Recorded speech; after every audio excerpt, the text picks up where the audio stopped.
All right, let's go ahead and take a look back at GaryCon 14 2022.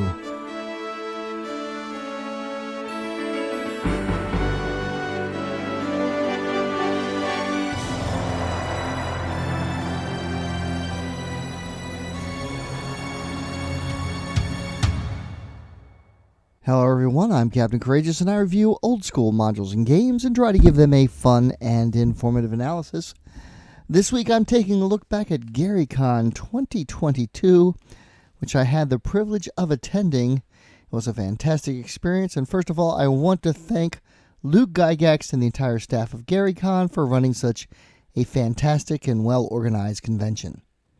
My gaming schedule was fairly light. I had 2 games scheduled to run: the Tower of Xenopus on Friday at 6 o'clock to midnight, and the Rats in the Walls module for Hyperborea, written by the game's creator Jeffrey Talanian, which I ran from 12 noon on Saturday to 4 o'clock.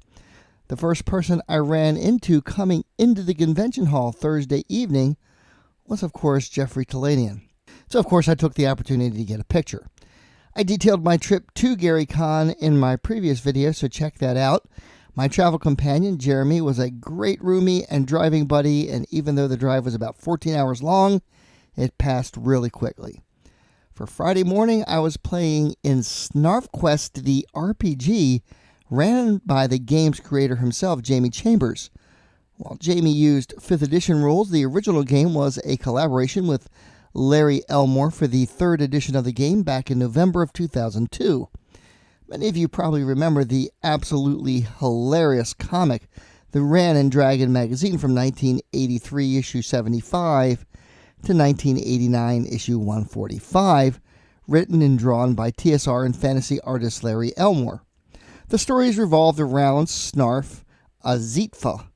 His exploits usually revolved around attempting to gain treasure through the least dangerous way possible, and along the way fumbling, comedically, bumbling, and occasionally actual heroics, becoming an unintentional hero. Companions along the way included the robot Avir and the lovely and capable warrior human Tellery, Windarm. The primary antagonist of the series was the vile wizard Suthays. For our adventure, we had a familiar group of characters. Jeremy got to play Garf, also a Zetfa, and Jeremy hilariously had no idea what Snarf was about or who he was, and only joined in because I told him it was going to be a good time. Wisely, he listened to me. There was also a robot, a lovely rogue character, and I got to play Sir Wrath, Procean creature, basically a humanoid raccoon. I essentially played him as Rocket from Guardians of the Galaxy because, well, of course I did. The adventure began in a tavern when the robot character and some strange amalgam Frankenstein behemoth of a thing burst into the tavern pursued by a contingent of bugbears.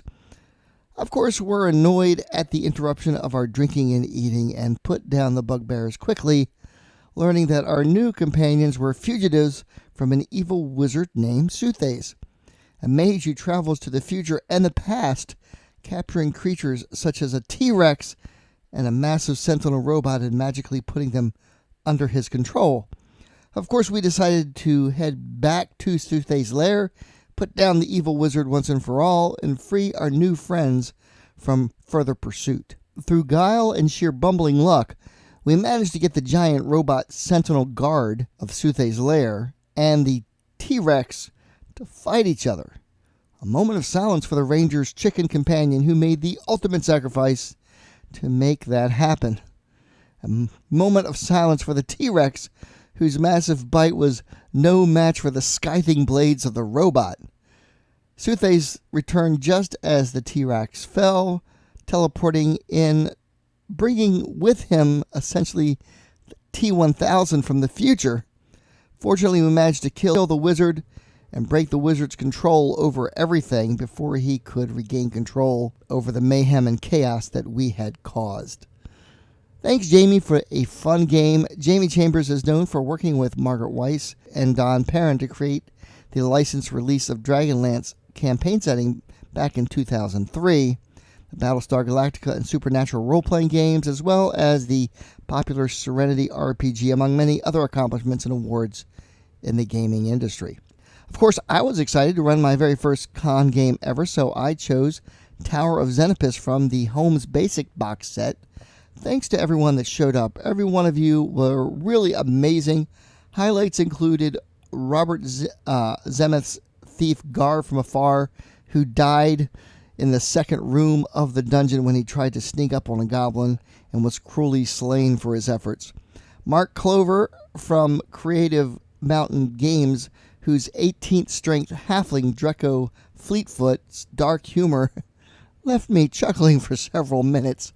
Stephen Kreff's elf Longleaf Wildwood, whose shampoo commercial like long flowing brown hair came infested with spider babies, and Rick Fisher's magic user Osceola Blackthorn. The highlight of the game for me, however, was Rex Lee's magic user Gonk, who ran around with a +1 dagger, slanging more creatures than the actual fighters, who was unintentionally nicknamed Gonkalicious, but ultimately simply became the Rage Mage, and whose innovative solution to the flying dagger in Room N, using a cauldron and the broken slabs from the room sarcophagi, will most definitely end up plaguing a future group of adventurers when I run this module again. Unfortunately, Mark had to leave early, but as luck would have it, the great Zach Howard from Xenopus Archives popped by to say hello and managed to sit in with us, taking over Draco Fleetfoot, and was there as the group managed to defeat the evil Thermatologist in Room F. Saturday, I ran Rats in the Walls, which is the Hyperborean module written by Jeffrey Talanian. I chose this adventure as it's a rather short, simple premise: a cursed tavern, a desperate tavern owner and his dying daughter, and a horrific, sanity-defying boss battle at the end. Just prior to starting this game, I was approached by two fans of my channel, Eddie and Travis, who expressed interest in joining in. First of all, it was kind of cool to be recognized, and I felt pretty humbled. They talked about how they enjoyed my channel, and Eddie Green even gave me a cool OSR project he was working on, the dark fantasy setting Nerovia, which is for the Old School Essentials rule set. Thanks, Eddie. This is very cool. Anywho, I couldn't immediately say yes as the table was scheduled to be full, but as luck turned out, there were some no-shows, and I was relieved that fans of the channel would actually be able to sit in at the game. Travis played a paladin, Siegfried, and Eddie played the necromancer, Grimgrin. Now, I had sort of padded the necromancer for cool with the right player, as his primary spells were Extermination and Animate Carrion, which I expected would allow the caster to kill and then animate a few small rodents to do his bidding. Needless to say, Grim was more than adequate to that task, with Thing 1 and Thing 2 joining in with the fighters against the overwhelming number of giant rats attacking the party. At the end of the adventure, the necromancer tossed a Molotov cocktail into a group of them, and the table spontaneously erupted in applause when he managed to roll 4 threes in a row, which was the exact hit points the giant rats had, killing all 4 rats. Here you can see the party confronting the demon-possessed giant rat Nagana and her brood at the final confrontation. And a group photo? Shout out to Eddie, Tom, Travis, Jeremy, Dan, and Glenn. You all made my GaryCon special. Thank you for a great game. Later on, Jeremy and I made the trek to 330 Center Street, Gary Gygax's old house where D&D was playtested. The legends of the games in Gary's basement are well known. We didn't go in this year as our stomachs were telling us it was dinner time, but next year maybe we'll take the tour.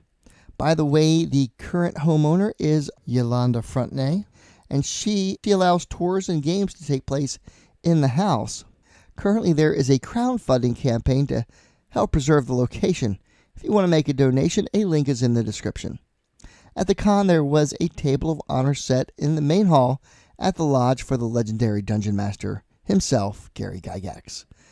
Here's a random Western miniatures game I just came across. I thought it was cool, so I took a couple pictures. I don't know anything about it. So if you know anything about it, you were there at the con, go ahead and fill us in.